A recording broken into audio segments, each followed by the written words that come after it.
welcome back to the American Scouser podcast. I'll be your host tonight, Gordon. I've also got Tim and Hooch with me. How are you guys doing tonight? Oh, great. Excellent. Excellent. Well, today we're going to recap two of the games, Chelsea and Porto, and then a look ahead to Cardiff, and then maybe talking a little bit about a midfield conundrum that we might have in the upcoming games here, as well as some fun little questions like we did last time. So let's get right into it. I thought we'd start with the Porto match. Just it was a little bit duller. Also didn't mean as much as the Chelsea game, so I figured we'd start with that one. Obviously, Liverpool won 4-1 against Porto. Mane, Salah, Firmino, and Van Dijk scored. We pretty much dominated the shots, or they dominated the shots. Sorry, they had a better possession than we did. They had more corners. It wasn't our best game.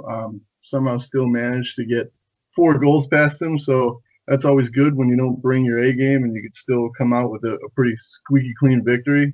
I thought everyone played pretty well. Definitely could have done better, but I think it was an easy night overall, and I think we've got our thoughts and minds focused more on the league. What were you guys' takes on it?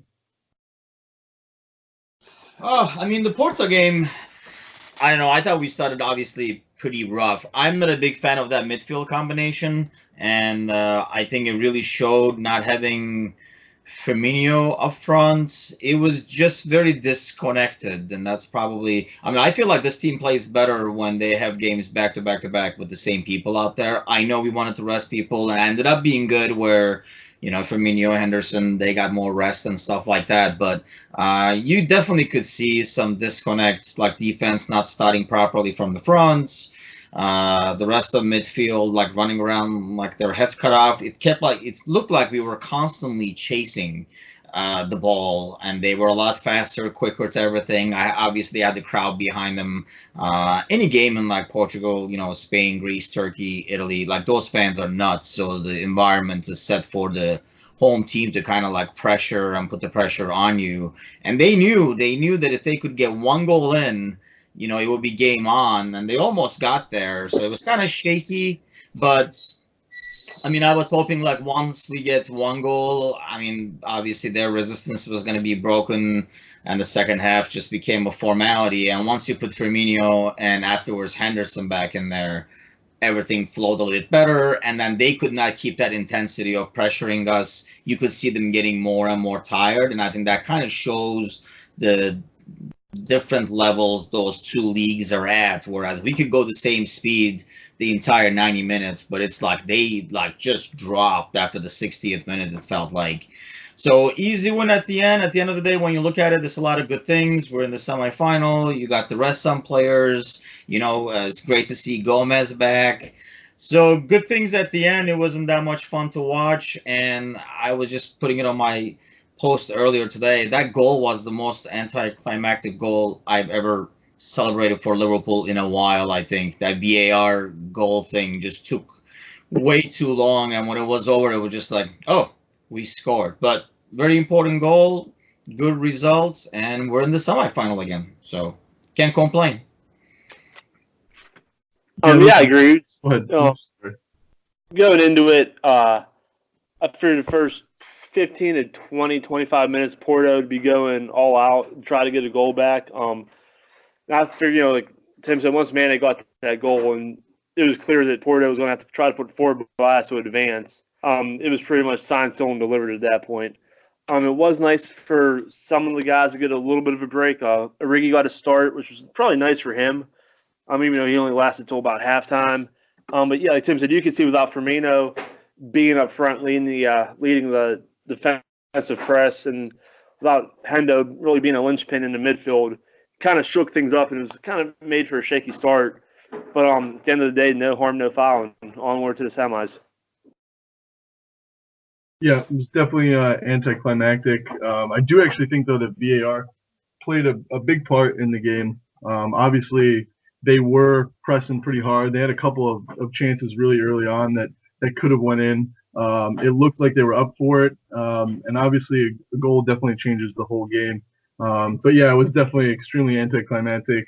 Kind of took a lot of the sting out of the game. I think that even if it doesn't go in, even if they call them offside, that stop and play definitely would have benefited us. I think we needed a breather to kind of regroup a little bit. But yeah, the shape was definitely off. Anything else that you guys want to talk about before we move on to the bigger game? Like I say, it was kind of like a good result at the end of the day.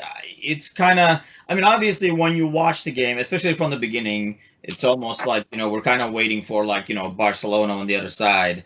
And you can't help but think, man, we can't do this against Barcelona and stuff. But at the end of the day, I think those are going to be totally different games. It kind of felt like, obviously, we're not going to rest anybody against Barcelona, I would think, regardless of, what happens in the first game or whatever. But it just kind of felt like we were not totally there in the beginning.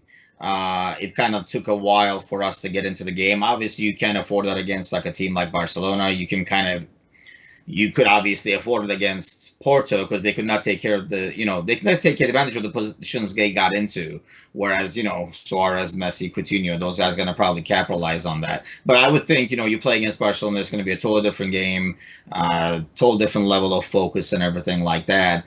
It's just, apart from the Bayern game, that's, I guess, like the only concern, being the pessimist that I am, that I take forward after this game is, aside from the Bayern game, I cannot recall a good away performance in the Champions League this year.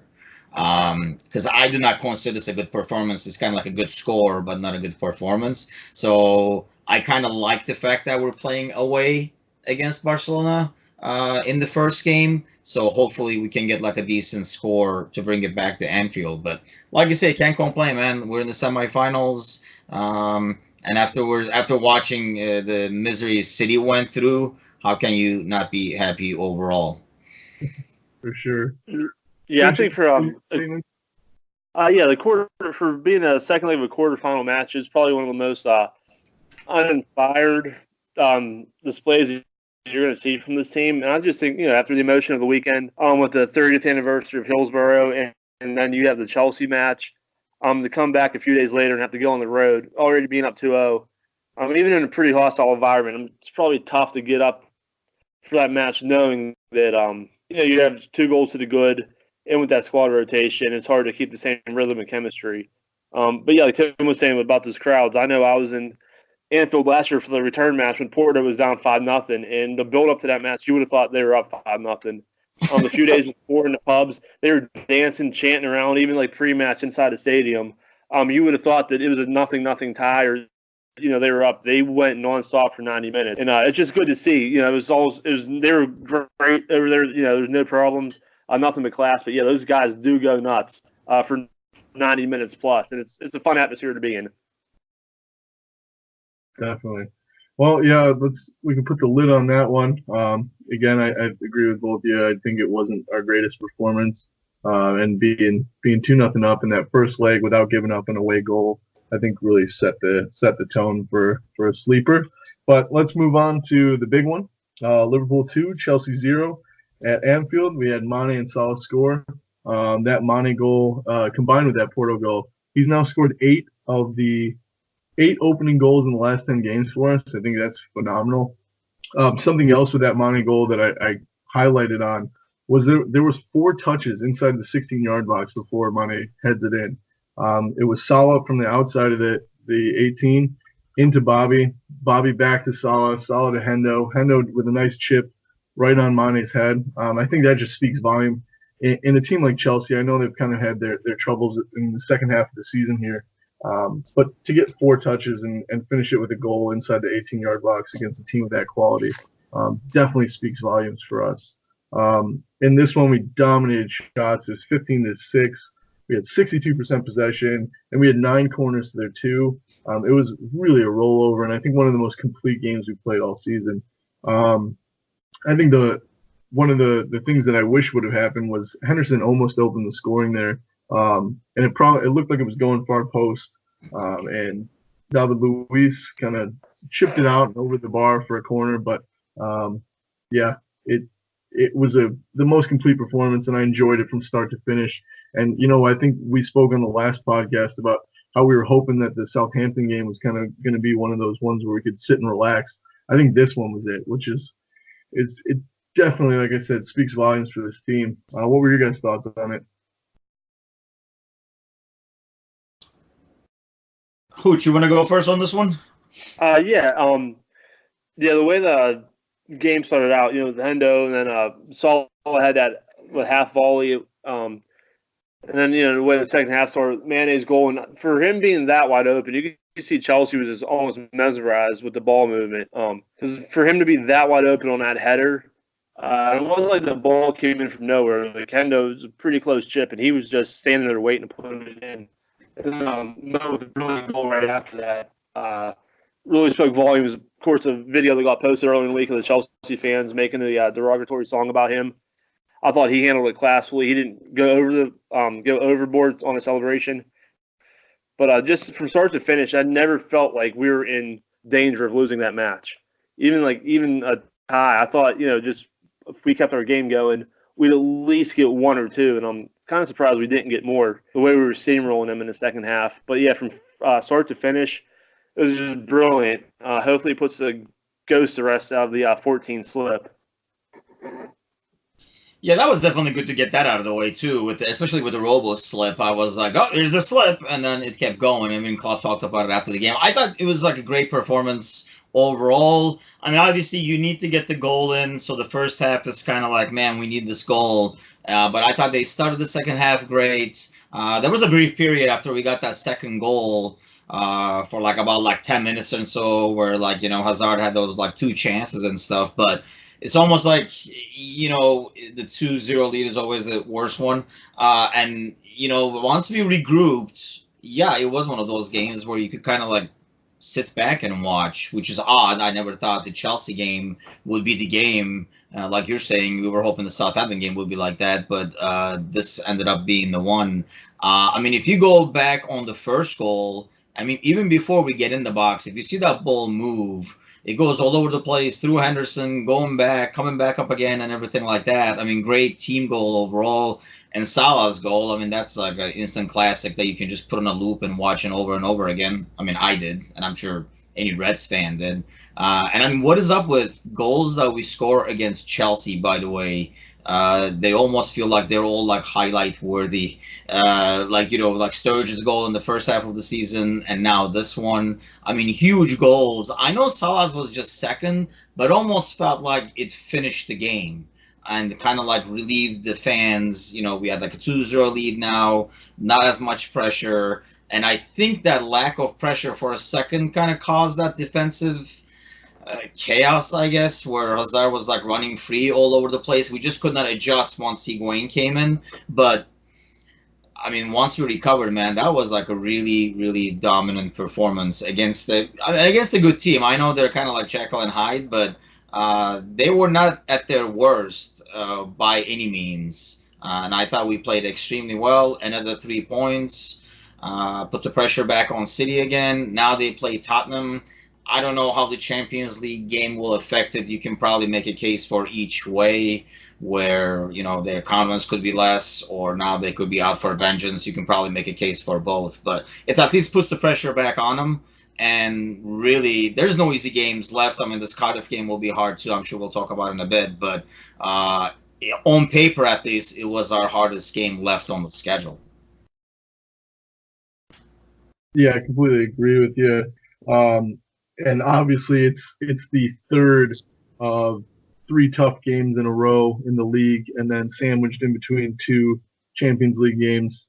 It's never easy, and obviously that's with legs and the way that the intensity of the Premier League push here has built up.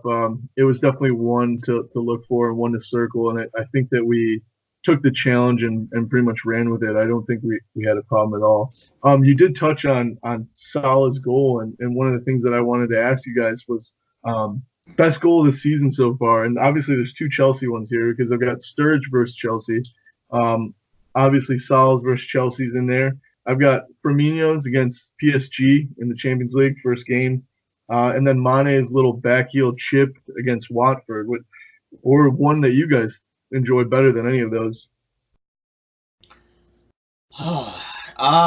In terms of importance, I would still probably put Sturridge's goal. I mean, I guess you can argue Firmino's goal too, but that was kind of almost like too early in that round, so anything could have gone. But I thought that Sturridge's goal to kind of like keep us in the chase and in the league, kind of make a statement, I thought that goal was huge. Salah's goal was amazing in terms of like, just the way that ball went was just like a joy to watch. But ultimately, it was the second goal and stuff. I mean, to me, in terms of overall value, even though it wasn't for a win, I really think that Sturridge goal was huge to keep that team undefeated in the chase, make a statement against City that we're going to be there all the way. To me, it's probably still like the most important out of those that you mentioned. I mean, it's been a crazy season where there's so many goals we can talk about that have, because we scored so many goals in the last 15 minutes of games, of like important goals that were scored at the end. But out of the ones you mentioned,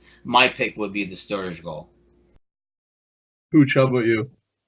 I would probably say Salah's goal on Saturday, on Sunday, just because just because it was him and he's having his quote unquote down year. And that was like his statement goal. If we go on to win the league, you could trace maybe that back to that moment. And like I said, against all odds, against what he went through earlier in the week with those songs made up about him, just that perfect way to shut those fans up is just the score is absolute screamer. And if the net hadn't stopped that ball would still probably be going. I mean, he just hit that perfectly, and it set Anfield on fire. And for the season, I would have to say that's the goal of the year so far.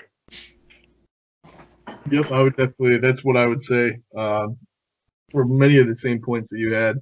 When I was growing up playing soccer, my dad always said, "Let your feet do the talking." Salah didn't come out in the media to anybody. Obviously, Chelsea took care of those fans, and they all got lifetime bans. But it was a statement. It was an exclamation point. It kind of put his Chelsea past to bed. They obviously didn't like the player that he was. They shipped him out. He was dusted off and brought to Liverpool, and that was definitely an exclamation point, not just for his career, but I think for our season. So I would definitely have to say Salah's. But yeah, I was trying to figure out which four I was going to say. It was hard enough watching video of these fantastic goals and all these, like you said, the last 15 minutes of games and things like that. I probably watched about half an hour of goals trying to pick out four that I could talk about. But yeah, I would agree with you, Hooch. I'd say Salah's for me. I mean, going back to that Chelsea thing, I don't understand really why Chelsea fans would be, bitter at Salah. If anything, they should be bitter against Chelsea, because it's not like, he pulled something and left. They just basically felt he wasn't good enough and they sold him. So I don't get the Salah hate. I mean, obviously it's more bitterness than hate, I guess. Bitterness translated into hate. But I mean, if I'm a Chelsea fan, I'm more pissed off. Like, how the hell did we let this guy go and give up on him so soon, as opposed to be pissed at Salah? Yeah, and that was something that I wrote in my article last week. Was their season, the way that it's going. They're obviously looking to bring anybody down with them. They're not feeling good about their club. The last couple of years have been pretty tumultuous for them.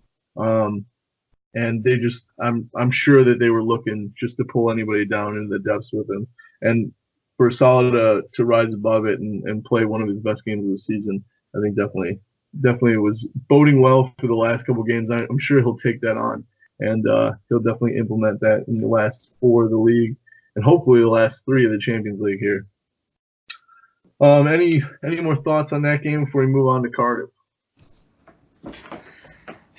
Like I say, I mean, I think it's great to have Salah getting into his groove in the perfect time. I mean, Mane has had an awesome season, and now, you see Salah. First, he gets half a goal at the Tottenham game, then he gets a goal, then he gets another goal, then he gets another goal. So he's kind of like in a groove now, along with Mane. And Firmino has been kind of like excellent. He has had some off games. So, I mean, the front three kind of like going back to their like prime all at the same time is excellent because it's the perfect time of the season to have that. And Salah, for having, like Tim was saying, in like quote unquote, off season, the guy is, tied for the top of the golden boot thing is not too shabby for a forward. I mean, I think everything is kind of like coming together at the right time, but sadly, we kind of like left to a point where we're going to need some help and somebody's going to have to trip up City while we take care of our business. Definitely. Hooch, how about you? Any closing thoughts on that Chelsea game? No, it was just a solid performance from start to finish. It was, and I was kind of nervous in the build-up during a moment of silence if the Chelsea supporters were going to pull anything. So just a class act by them to actually observe that and not chant anything or sing anything. That was just one of the things in the build-up to the match I was kind of nervous about because you never know. But it's that quiet. It takes one or two idiots to ruin that. And I'm glad that they have the respect and they showed the respect to the victims of Hillsborough that they honored that moment of silence. Yeah, definitely. That was something that I was thinking about too, just with the build up to the game with all the social media things that they were saying. It does only take one or two idiots to ruin something like that. But I think that the Hillsborough tragedy is something beyond soccer and beyond football. I think it's one of those things that you take. Sometimes we wear this game on our sleeves a little bit too much, and we realize every once in a while we get reminded, unfortunately, that there's more to life than just football. And for fans to go to a game and not come home definitely hits home. And I think it goes across the league. I think it doesn't matter what team you support. You can definitely feel for that. So definitely respectful from them. But if there's nothing else, we'll move on to Cardiff. So obviously we play Cardiff this weekend.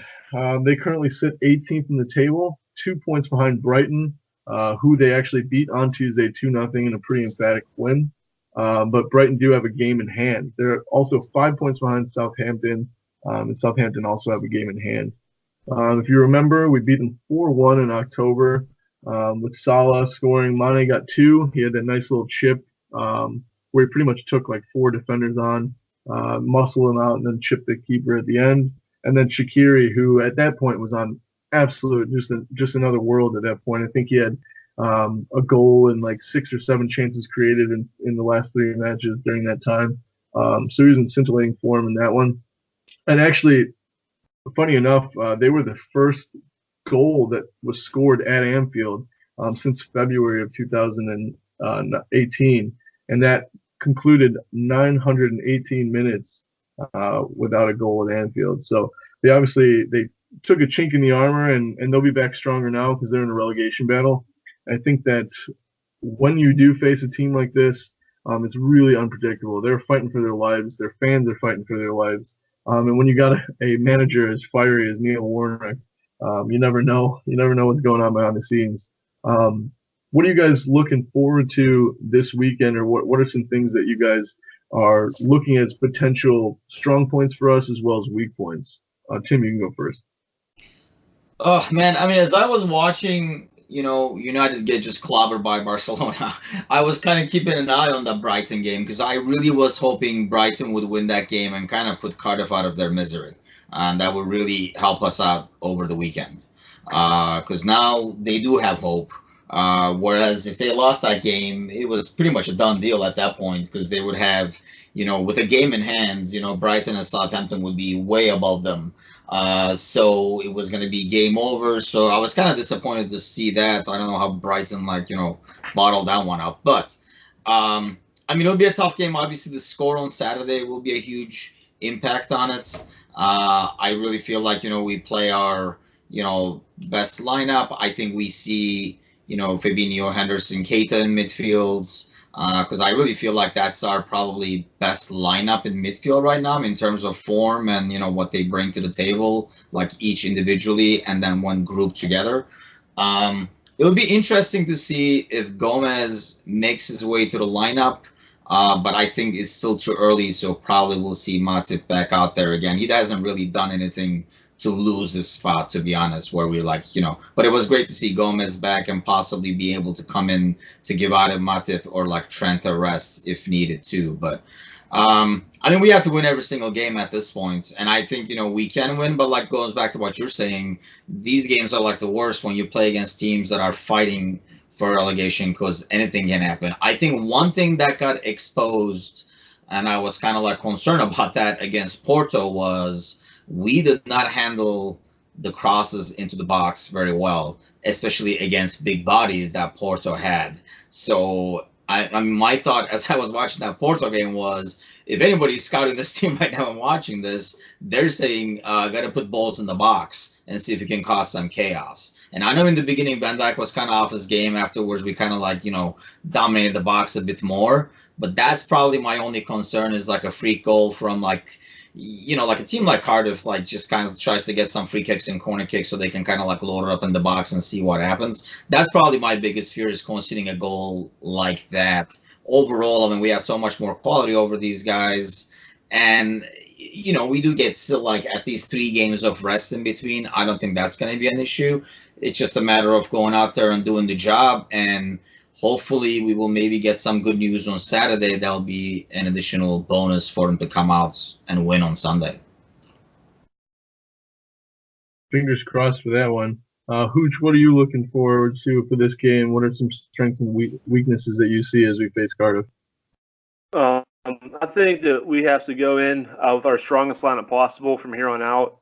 We have to treat every match in a Premier League like it's a cup final. We can't afford to drop any points. So I get Cardiff's fight in the relegation zone, but like you said, they're only 2 points out. So they're going to be doing everything humanly possible to stay up and even to get a tie. So I think we have to fill our strongest lineup possible.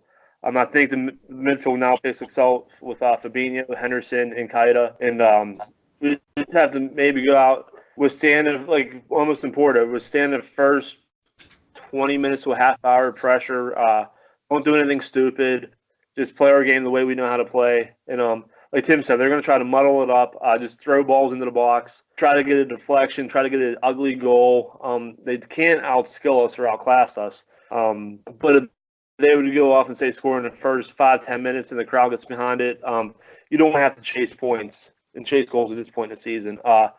Hopefully Tottenham can do us a favor Saturday morning, and that would ease the burden a little bit. But even if Tottenham would say go out and win outright on Saturday, I still think you have to put your strongest lineup out to get 3 points and go 5 points ahead of City, and maybe try to put a nail in the coffin as early as you can.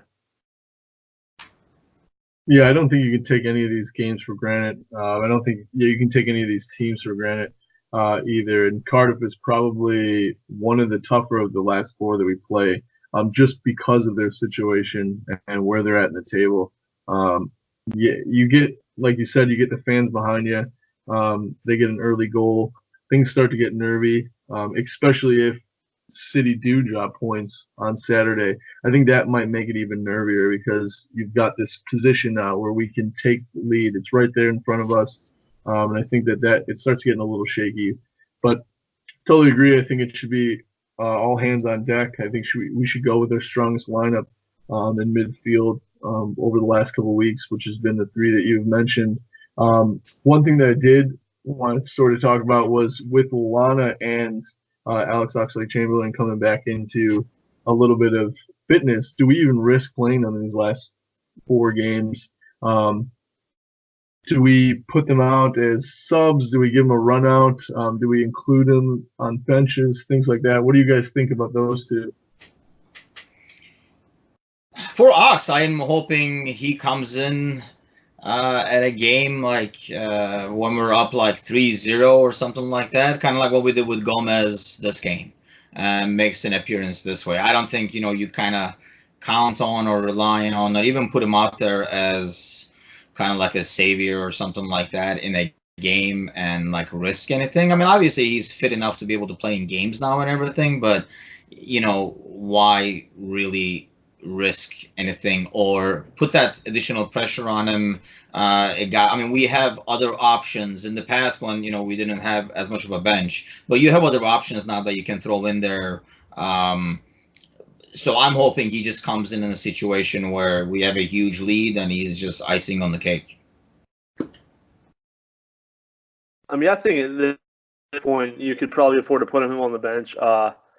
Like Klopp likes to make his subs a little bit early, and he saves that one last sub for the 90th minute for a waste of time. So if he takes the spot of like a Shaqiri or Church, really hasn't been playing anyway, it's not going to do any damage. But yeah, like Tim said, maybe have him on the bench if we can get a lead in one of these matches coming up.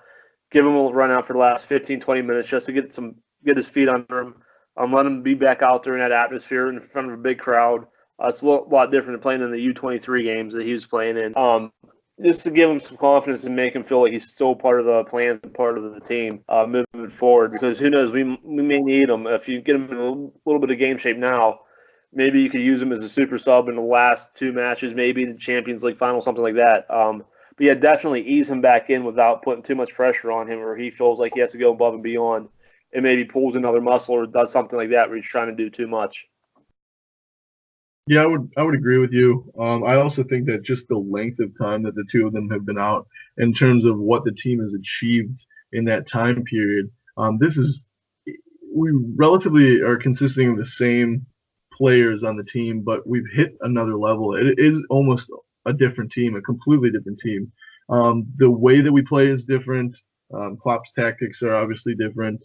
The confidence that we have with Allison and Van Dijk in the back, we're a lot calmer. We're more willing to wait for our time instead of forcing our time. And I think all of those play into a huge factor with a player who's been out for so long. Obviously, last time Ox was playing, we were just guns blazing every single game. And so it takes some time to get back into it. And I think with the 4 games in the league left, I also would not risk putting him in there unless we had a lead, unless he didn't feel like he had to go above and beyond, because I think the way that we've been playing and the patience of the midfield, you put somebody in that's used to blazing forward, it might expose us and open us up a little bit. But I would like to see him make an appearance if we do get a lead, and if we do have the opportunity to. I think he definitely deserves it, and I think he definitely needs it. I think it'd be huge for his confidence. And then just take a nice summer, a full summer, and come back ready to go next season. Yeah, I guess with that, there's a couple more things that I had for you guys. We talked about it a little bit in that Porto game with the VAR. I've seen a lot. I've been looking at the message boards and comment sections for different papers and things for Liverpool, and a lot of fans are saying that it wasn't just that City got knocked out, but it was the way that they got knocked out that might just be, as I put it in the article, that tire and the nail in the tire of the machine of City. How do you guys feel about that? Or even taking stock in it? Personally, myself, I don't want to put anything past City. I think they're a fantastic team. I think the depth of their bench and just who Pep is as a coach is a little bit too much for me to say, oh yeah, the heads go down, they're not going to win another game here, or they'll drop plenty of points just because of how monumental that loss was for them. But are you guys taking any stock in the way that they lost, or are you just focusing on Liverpool for right now? I absolutely loved it. It couldn't happen to a better club. The way that they forced that atmosphere in the beginning of the match, handing out flags to everybody and making it seem like it was authentic, I cannot stand that club. And like I said, I think it's almost fitting that like their biggest Champions League moment is a fake moment, just like 90% of their fans are. So it could not happen to a better club, in my opinion. Do you think that will affect them going forward, though, in terms of the players and even Pep? I mean, it was definitely an emotional roller coaster there. And you watched they made a spoof clip on one of the Liverpool Instagram accounts, and you just saw Pep running and going nuts and celebrating with his coaching staff. And then a split second later, he's on his knees. He's got his rear robe thing that he wears all folded up. And it really looked like it crushed him. Do you think that that's going to play a factor in the next 5 games for them? I think it is, because like we've been saying all year, they've been putting all their eggs in the Champions League basket. They've won the league, they've done all that. The one thing they haven't done is won a Champions League, and they spent the money and they thought this was the year to do it. And the fact, and then they had to talk to the quadruple going forward, and the fact that it was a Champions League that they bombed out of, and not one of the smaller cups like the FA Cup or League Cup. This could have a huge effect to have that ripped out. It would have been different if they would have went out and just got beat. But that comeback, battle that match, it was a crazy match, by the way. But the roller coaster of all that, and then to go to think that you're through on a last minute goal, and now that taken away. I don't know if that's something that they're not used to that failure like that. So I guess we'll see Saturday how they respond. If they come out in a positive way Saturday, that might answer our questions. But if they come out sluggish and Tottenham can get an early goal on them maybe, and it's just they're not used to being in this position, I don't think. I think they're used to it being on the shoes on the other foot where they normally get that call. So, yeah, I think it could have a huge effect down the stretch on them mentally. Yeah, see, I mean, obviously Tim has a lot of Hooch has a lot of hate for City. I really don't have that much. I mean, maybe it's because I don't consider them that big enough to hate. I mean, I don't know. I mean, it's basically like a recent.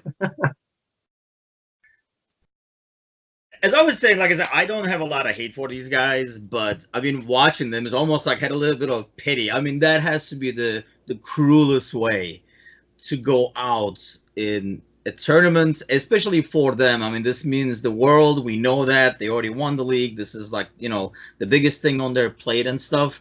So from the highest of highs, and we've all been there. I mean, I know certain goals. I mean, what would happen? And, that's why I'm always like even when I go crazy after goals, like a corner of my eye, even if I'm running around the room, is still on the TV to see if a flag went up or anything like that. And I mean, that's why I couldn't even celebrate, because to me, like, for example, in the Porto goal, I thought Mane was offside. I didn't even celebrate in the beginning. I was like, that's clearly offside. I mean, it wasn't. But anywho, so to know, I mean, just think of some of the goals we scored this year, right? And this is not even like a freaking Champions League quarterfinal. Think of Divak's goal. I mean, think of that's last minute Sturridge goal. There's so many goals we've scored in like the last minutes and stuff that, I've gone nuts on. The goals against United with Shaqiri and stuff like that. I mean, and this is probably 5 times more, because the quarterfinal, last second after the ridiculous game, you scored a goal, the relief and everything, and then it is such a kick in the balls to, for that Turkish dude to just say, "Whoops, sorry about that. It was offsides all along. Hold the party." It was more like a pity than anything else. I was like, I mean, I guess in some way, I can pick other teams I would rather see it happen to, like United and stuff like that. But yeah, it was definitely a cruel way to go out, and how that will affect them. I think, the optimist in us hopes that that kicking the balls keeps hurting. And, if Tottenham come out and, get an early goal or something like that, that game can go all kinds of different ways. But, I mean, I hate to say it. I mean, I do have respect for, Pep. I know the guy always has, like ridiculous amounts of money, whichever team he goes and stuff like that. But I can name a ton of coaches who have access to ridiculous amounts of money with no success or good football to show for it. So the guy, I mean, and even in games they played against us where we were killing them, he kind of has established this thing they keep playing the way they're playing regardless of what's going on, like starting from the back and stuff like that. Sometimes sometimes it backfires on them, but still, I think he will be good enough to kind of regroup this gang back and say, I guess we're not doing a quadruple. It's going to have to be a triple this year.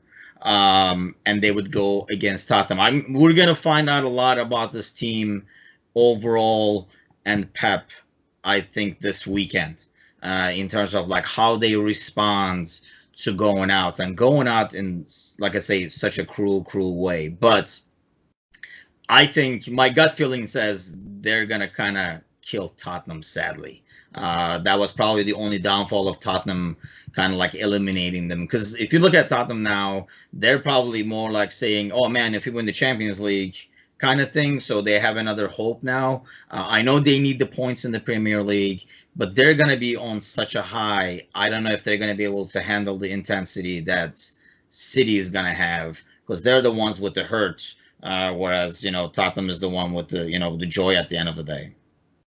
Yeah, I don't think they have the legs either. I mean, that really took a lot out of them. I know they've got plenty of injury issues too going into this next game, and I just think that the high might have been too high for them, and we'll have to see. But I do know that, speaking to some of my United friends or United acquaintances, I will say, I don't know if you can call United fans friends, but they called back to when they had the Premier League title stripped away from them in the last second by the Aguero goal.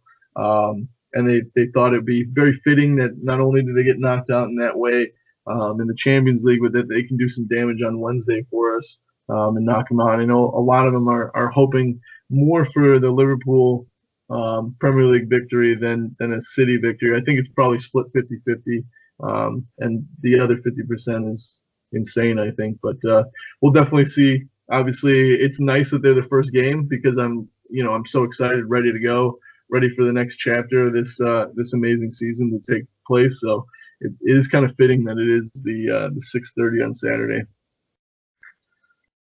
And I think it's going to have a huge impact on our game as well. So a good result there would, be a huge boost to us going into Sunday. Not that we need it, but anything can happen. That's the thing, that Tottenham has some players that can hurt City on the counter.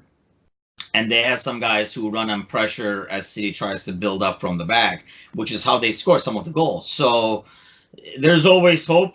But I'll be honest, I think there would be more hope if actually City went through than now, because I feel Tottenham is going to be too much of a high, like you're saying, to be able to kind of regroup.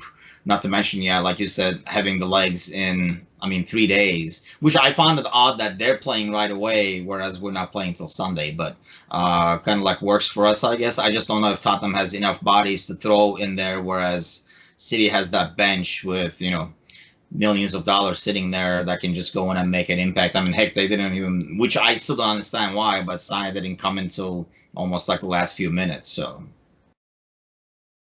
Yeah, that was my thought, was their deep bench as well. Hooch, any final thoughts on that one before we move on? No, just maybe the Tottenham high carries over. But yeah, replacing the bodies on Tottenham side might be a difficult ask. But who knows? Like I said, I think the first 20 minutes to a half hour of that game as well can tell us a lot about where both teams' heads are heading into that match on Saturday. Yeah, and obviously we can talk as much as we want, but until the 90-minute whistle blows, we won't have a real answer. So fingers crossed, and I think the optimist in us definitely sees this week as being a big turning point, but there's plenty more games to play, so we'll have to see. All right, so to close out the podcast, I've got a couple of quick questions for you guys. The first one being a pretty easy yes or no question. Do you guys think that Rhian Brewster, looking at his U23 performances of late, do you think that he is a viable solution for as early as next year for us to fill in a Sturridge role? Well, it's a yes or no, huh? Can't be a maybe or hopefully or something. I hope so. I'll be perfectly honest. I have not watched enough of him to be able to say a definite yes or no. Obviously, I've seen highlights and I watched a couple of games, but not enough games. And especially, you got to kind of see him doing it in the Premier League and stuff like that, making a couple of good appearances. With him, yeah, he would be, coming off the bench, like what you're saying, we were, I think, all hoping Sturridge would be doing, right? Having the big lead, having him come in, relieve Firmino, do his own thing, score goals, which he was doing for a while. Then he started pouting and just kind of went downhill. I don't even know where he is not now. So But we definitely need to. I was actually writing about this earlier today. We going into next season, obviously we'll have a lot of time to talk about this. And I don't know if Brewster's that guy, but we definitely need somebody who can fill in and do the same work that Firmino does. Obviously, it's easier said than done, but we have to find Firmino the second, or at least his understudy or something like that, so that we can rest him if need be, because his absence, any game we played, and if you think about it, going to the League Cup and stuff like that, anytime we play and he's not in there, the entire fluidity goes down the drain. Our defense goes down the drain. The way we kind of cover midfield and pressure up front goes down the drain. We really need to find somebody to fill that role. I mean, I was even thinking actually, Ox could be that person down the road. Because of his strengths, and he's the guy who does not mind doing the dirty work, and he has the pace, and he has the passing and the shooting. But we definitely need to find somebody to fill that role. To answer your question, yes or no? Yes, in terms of the second part of the question, where I think he can be that guy who can kind of come in off the bench and be another option as a forward. But I don't know if he's going to be there to say, come save the game, kind of like we did with Sturge a couple of times. Yeah, that's super sub role. Hooch, how about yourself? Do you have any points on that? I think he can be, and I think he might be a good player to have in that role, because it would be hard to try to find a backup for Bobby in the transfer market. To sign somebody that's established and say, okay, we want you to play for us, but we want you to be a backup. It's a role that a young kid like Brewster can embrace.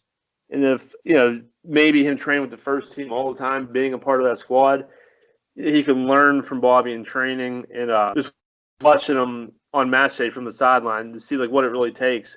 And with a young kid like that, he has legs for days. He should be able to run all day long. And it won't be bad to have him up, and you plug him into the cup matches and whatnot. Have him, give him runouts this summer. But I think he'd be a perfect player to bring into that role, because really he doesn't have any expectations, or he wouldn't have any expectations placed on him, because he's on a big name signing coming in the offseason that you'd have to convince to take a lesser role. So you can kind of build him up as the season progresses, and if he equates well to it, then he can earn himself more minutes through his play. Yeah, a backup to a backup, essentially. Almost an understudy. I can agree with that. The last little question I have for you is kind of a fun video that I saw going around a lot of Liverpool social media sites, was the question of, if you had to sell one, who would you sell? It would be Salah or Van Dijk. Luckily, we don't have to make that decision. Both of them have signed until 2023. But I think it's a fun little question, and definitely a conundrum for diehard fans, because both of them mean a lot to us. Hooch, you can go first with this one. I would sell Salah for sure. Van Dijk, I just don't think that you can get a defender as big as he is, with just how he controls everything on the back line, how he is in the air. He has 5 goals and 4 assists this season. For a center back, that's unheard of almost in this day and age. With Salah, you can always find, there's always I don't want to say a player like him, but there's more Salahs out there than there are Van Dijks, if that makes sense. You can get an Mbappe from PSG, Neymar, Coutinho, Suarez, Messi, Ronaldo, just to name a few. And then with Van Dijk, it's hard to find somebody else in the world that possesses his defensive skills as well as him being able to play the ball out from the back like he does. So yeah, I would have to say I would sell Salah. Yeah, I agree on that one. I think unless you're I think that should be an easier call, just because of what we've gone through over the years, being able to find that person on defense that can kind of control and be a centerpiece of a defense. So yeah, I would definitely say Salah. You can find, not obviously the same impact on finishing and things like that. Does not put, you can put a winger in there. For the way that I answer that question is, in the middle of this, the third week of the season, if you're going to have somebody out with an injury for 3 months, and you had to pick one of those guys, you would probably rather try to replace Salah than Van Dijk. Because somebody on the wing, they might not put as much scare against other defenses and be as effective or, like crucial and everything like that. But I think overall, I would probably choose to try to replace Salah over Van Dijk. So, but like you say, hopefully we won't have to worry about that. But let me ask you guys this, since you asked that question, because I was like, discussing this with somebody else earlier today. Who do you guys think would be, like someone is, let me how to word this question now. Like over summer, who do you guys fear losing the most out of the players we have right now? That has, I know most all these guys are under contracts, but so was Coutinho. So who do you guys anticipate is going to be sought after the most in the offseason? I think the most crucial for us would probably be losing Mane. I really think that he is a catalyst to this team. I think that his form in the last 2 months has pulled Salah out of his slump, has gotten Firmino a lot more involved in terms of attacking. I know that you really can't shut that guy off. He's an energizer battery, but he kind of was lacking on the score sheet. And I think that Mane's influence on games and his recent form has really shaped the way that teams defend. It kind of opens up a little more space for Salah and Firmino. So I think that Mane would probably be the worst to lose out of anybody.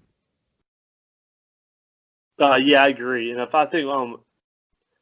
if we had to lose one, I think it would be Mane. I don't know if I'm sure he loves his time here, but it just maybe seems like he's always, I don't know, like him or Salah. I think Salah is more content to stay at a club like Liverpool. Or I think Mane would be the one who'd want to make the jump to Madrid or try to be a bigger fish in a bigger pond, which sounds ridiculous. But I don't know, just the vibe. I don't know, just something about it. I think he would be the one that would not force his way out, but would be more open to filtering offers. If he had a chance to move abroad. I don't think he's going to, but it's just something. I don't know, just something about how I don't know. I can't put my finger on what it is. But I think Mane would be the one this summer that we'd have to worry about mostly. He'd be most open to a move, put it that way. No, I agree. And I think I have the same exact feeling that you have there, Hooch, that I can see him being tempted to go to a team like Madrid, whereas I would think Salah, and maybe that's because, Salah found his success here. It would be like more, content and like staying. But I think that's why it's so important to, make the Champions League semifinals again. And it would be so important to get one of these trophies, hopefully this year, to kind of be the big fish anyway. Obviously to us, we are the biggest. But in terms of like the overall scheme of things, I think we've kind of put our name back on top again, top of the list. Whereas, we were kind of like out of the picture for a while. So it's, like going back-to-back semifinals in the Champions League, the title run this year after like the improvements we've shown over the last 2-3 seasons. And you can kind of tell this team is here to stay and the squad is here to stay. Everybody's signed up and everything like that. I think it's important to hopefully get one of these trophies to kind of announce that we are the big fish, so there is no temptation to go anywhere else. I know, Brazilian players and stuff like that, obviously they get more attracted towards, like Madrid and Barcelona and stuff like that. But, if you're already winning, I don't see why anybody would be tempted to, jump ship, especially going into a team like Madrid that's kind of in semi-shambles and trying to kind of like get their act straightened out. So, but I agree with what Hooch is saying, and I know I get the same exact vibe, right or wrong, that out of all the players we have, Mane would be the one tempted to do that. Well, fingers crossed that we don't have to deal with that this summer. Another summer of transfer sagas isn't what I'm looking forward to. Hopefully it'll be nice and quiet. Just pick up a couple auxiliary players that we need. But obviously we will see. Any closing statements before we wrap this thing up? No, let's just hope for something nice on a Saturday morning and cap it up with a good Sunday morning. But like I say, it's like a big away game this weekend, but I think we can get it done, and we'll just have to sit and wait and hope for Tottenham to kind of like continue the damage. And I feel like if something happens and Tottenham somehow trips City, I think City would go downhill. They need one more trip to kind of like get them to fall over the cliff here. So it would really open the door for us and get the title we deserve, man. Fingers crossed on that. Hooch, anything for you? Just real quick, did you guys see the next kits? What's your thoughts on them? See what? I'm sorry? Did you guys see the next year's kits unveiled today on social media? Yeah, I really like the goalie kits. Shockingly, I wish that was the main kits. But yeah, I already put in my dibs that I would like to get that goalkeeper kit. It was probably the first goalkeeper kit I ever earned. I mean, I ever like bought, but I really, really like that black with the gold. I don't know about. I mean, I think it looks nice. Anything with Liverpool on it is gonna look nice. But the main red jersey didn't, get me that much. I mean, it's Liverpool, obviously. But the black one, man, that thing looks sharp. Yes. Yeah, reminded me of a Rodgers era with the really tiny white pinstripes. But to be honest, Liverpool could put out a poop brown jersey, and as long as it has that gold Premier League winners patch on the side, I'm buying it. So fingers crossed for that one. Agree. Fair enough.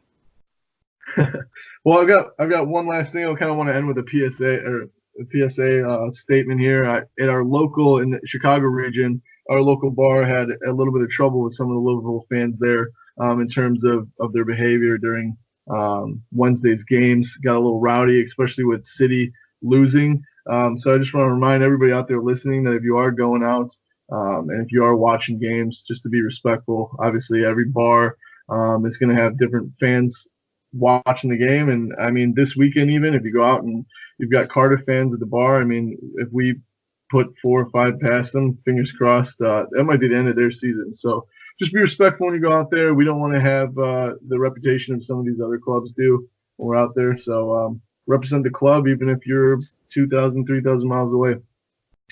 With that, I'm going to go ahead and end the podcast.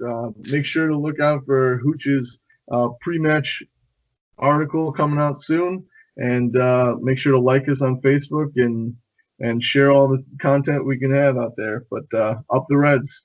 Up the Reds. Up the Reds.